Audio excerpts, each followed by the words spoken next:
When Betsy Faria was murdered in her own home, police thought they had an open and shut case. But the real killer wasn't who they thought. This is a story of betrayal, a wrongful conviction, and a murderer hiding in plain sight. Before we begin, if you're fascinated by cases where justice fails before it prevails, make sure to subscribe. Now, let's get into it. Troy, Missouri, December 27th, 2011.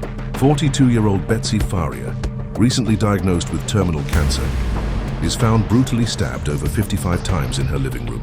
Her husband, Russ, calls 911 in shock, saying he thought she took her own life, a statement that would later be used against him. Despite having a solid alibi, backed by friends and digital evidence, Russ is arrested just 2 days later. Prosecutors claim motive, a troubled marriage and a $150,000 life insurance policy. But here's the problem. 4 days before her murder, Betsy changed her beneficiary. The money didn't go to Russ, it went to her friend, Pam Hupp. Pam was the last person to see Betsy alive, even insisting on driving her home that night. Yet instead of being treated as a suspect, police barely looked at her. Why? Some say tunnel vision. They latched onto Russ too fast. Others think Pam, a former insurance worker, knew how to manipulate the system. Meanwhile, Russ was convicted and sentenced to life in prison in 2013. Russ refused to give up. In 2015, a retrial exposed Pam's lies, her ever-changing stories, suspicious phone records, and odd behavior after the murder. Russ was exonerated, but Pam wasn't done.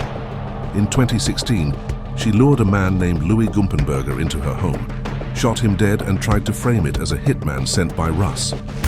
This time, it backfired. Pam was arrested, convicted, and in 2021, nearly a decade after Betsy's death, she was finally charged with Betsy's murder too. Pam Hupp wasn't just a killer, she was a master manipulator. And for years, the system played right into her hands. Russ lost years of his life, an innocent man locked away while the real murderer walked free. This case is more than a true crime story.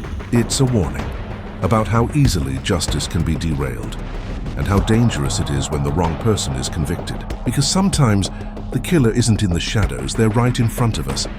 Like, comment, subscribe, and hit the bell for more true crime cases.